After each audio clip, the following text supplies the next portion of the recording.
Hello and welcome to Celebrating Excellence, the video series that highlights the contribution of St. Lucia's Nobel laureates, as well as the achievements of other St. Lucians who are already making their mark, or who are aspiring to do so.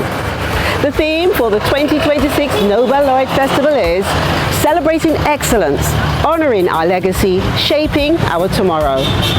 In this episode, youth economy consultant Khyrstal Riviere speaks to us about the contribution of Sir Arthur Lewis to the field of development economics and the role of the youth economy as an engine of economic growth. When we consider Sir Arthur Lewis and the model that he is best known for, we think of somebody who developed a model for beyond his time. He was way before his time. That's the actual correct term for it. He was thinking of St. Lucia and the Caribbean in a post-emancipation era, but in a pre-independence for us, but in an independence era for the rest of the region. And so he was thinking of a model of development that would help us develop out of our culture of colonialism, our economics based on colonialism, going into industrialization in the region where industrialization had already taken place in the first world nations. And so you're thinking of a lot of untrained, unskilled workers who were not necessarily engaged in economic activity. They were previously dependent on first massa and then dependent on what we would call monocropism. So they were dependent on first the sugar industry, and then we have in St. Lucia the banana industry. And how would we diversify our economy so that we're not dependent on one particular industry? We are dependent on several industries. In the event one flip-flops or one gets disturbed, we're not totally out of money. Our country is not totally failing. So we think of Sir Arthur Lewis being a man way before his time, ensuring that there's development for his country, St. Lucia, and ensuring there's development for the region on a wider scale.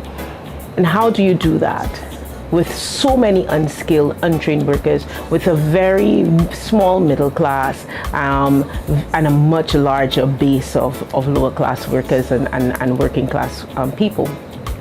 The Youth Economy Agency, fast forward to 2025, is answering one of those questions for us, answering one of those problems for us. With so many young people who were unemployed, the state cannot, through the public service, employ every young person who's coming out of secondary school. Is a fact. Thankfully, we have a lot more young persons who can access education at the tertiary level of Sir Arthur Lewis Community College. But when they leave school, they're left hanging, and some of them get very despondent and disappointed because they have so many large hopes and so many big dreams.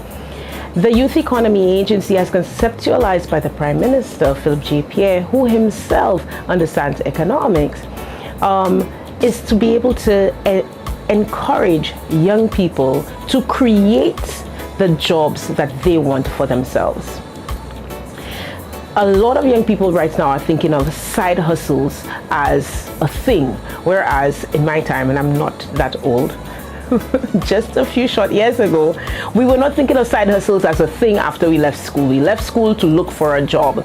But you have young people who are in school already doing side hustles. They are crocheting, they are making tamarind balls, they themselves are baking cupcakes and they're selling to their friends, they're selling to their teachers even, they're selling sometimes on a Saturday in the boulevard.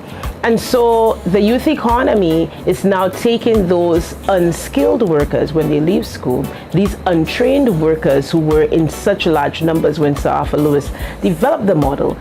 We are now taking those young, energetic people and we are telling them, here is financing, here is training so that you're no longer going to be untrained. And here we are going to help you develop yourselves. And in developing yourselves as an entrepreneur, you will then contribute meaningfully to our economy, St. Lucia. So what do we have? We have young people who have started businesses or had business ideas that were sometimes innovative in the genuine sense of innovation, but also innovative in the sense that these things had not been tried out before by young people because they were afraid, because they may have been discouraged, and because a lot of them did not have access to financing. So the agency provides that financing for them through grant funding and through loan funding. Grant funding, they don't have to pay it back. However, the critiques of the Youth Economy Agency would quickly point out that we have a whole bunch of inexperienced young people and we're just giving them money. The truth of the matter is the agency goes through a pre-screening process to help us understand what the needs of the young people are, what their vision is for their business idea, and also to help them flesh out in their mind what really they're about to get into. Loan funding, we go through a more stringent process because, of course, with loan, the ability to repay is important. However, because the agency, one of its mandates is to provide hope for young people, we do not ever want to turn people away based on the fact that we think that they don't have collateral or they're not coming from a family that can support them in that kind of way. So collateral is not necessary. But what is necessary is for you to be able to show proof that your business can repay that loan.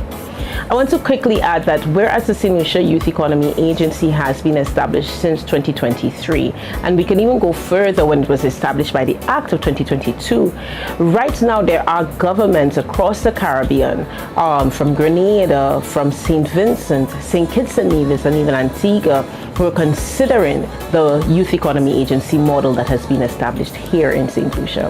And we're working assiduously to give them the support because we recognize that based on the success of the Youth Economy Agency here, the support that young people have received here and the way they're contributing to even the unemployment rates going down, and it is presently the lowest it has ever been in this country, partly due to the fact that there aren't young people sitting around waiting for a job. They are creating the jobs for themselves.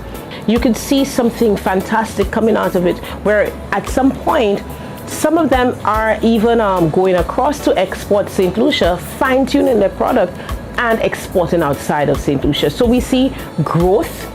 We hope that we will be able to grow the middle class. We hope that they themselves, their businesses will grow so that they can then employ other young people like themselves and just other people in St. Lucia. Because when you think of a business growing, it's not just salesperson and customer service people. You need somebody who's going to clean the place for you. You possibly need a driver. There are so many other people that you can employ in a business. I want to touch quickly on training and development and mentorship. They are key elements that are tied with the granting of loans and grants. Financing is one aspect, but according to the Act in St. Lucia right now, training and development and mentorship are key aspects of the Youth Economy Agency and the Youth Economy Act. Training is developed per the needs of the youth. So training is not arbitrary. It doesn't work like NSDC, which is a National Skills Development Center, and they develop training programs across the board. For the Youth Economy Agency, the training programs are developed for the needs of the clients who come through the agency. So I mentioned earlier about the screening process, the pre-screening process. Based on the pre-screening, then the business development unit is able to identify how many young people are missing key skills for their development. So you find that a lot of young people didn't understand basic accounting. They didn't understand cash flow. You ask them, how much money do you make a week? What is your profit? They didn't understand. They didn't know. And so for that reason, you found that the training and development department would have developed bookkeeping, basic bookkeeping. And I want to stress basic because we recognize that all young people are not academics. And there are some young people outside of not being academics, they are afraid of the classroom because they have experienced trauma. Some of them have been told all their life that they can't learn, and so on. And you don't want for a youth economy agency to come up and appear and be another place that you fail.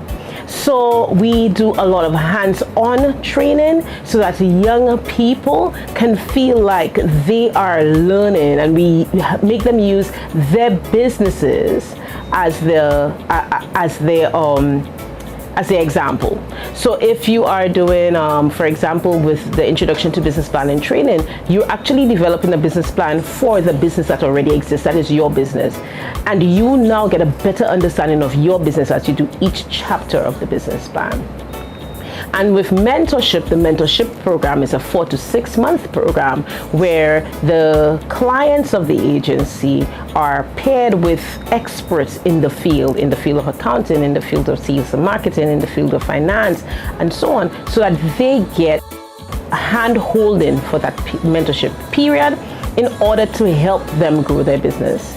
At the end of the day, the Youth Economy Agency St. Lucia is in the business of developing the holistic entrepreneur. And we hope that as we go throughout the region, we're going to see the development of the holistic entrepreneur. We believe that finance is important, just like our Nobel Laureate believed that financing was essential, but we also believe that training is important.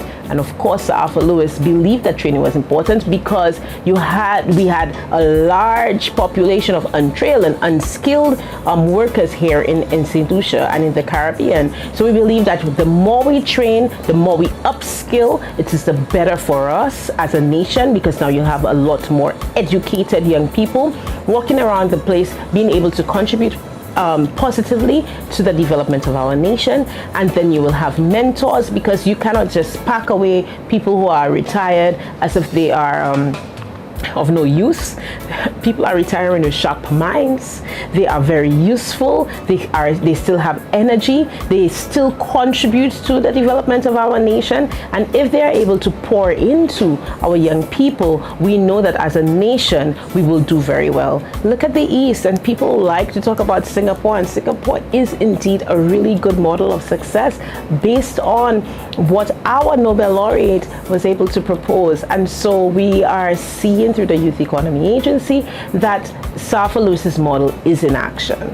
And we look forward to the expanding of the agency so that more young people can benefit, and that we as the agency here in St. Lucia can then go into schools and hopefully revive the Junior Achievers program and possibly do something that is separate and apart from Junior Achievers, something that is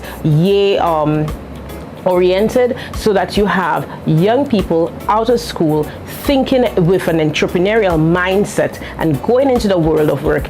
Even if they are to find a job in an office, they can still have a side hustle. They can still employ people in other businesses. And if we do it that way, we will lower our unemployment rate, but we will also upskill our citizens so that we have a much better citizenry for the development of our nation.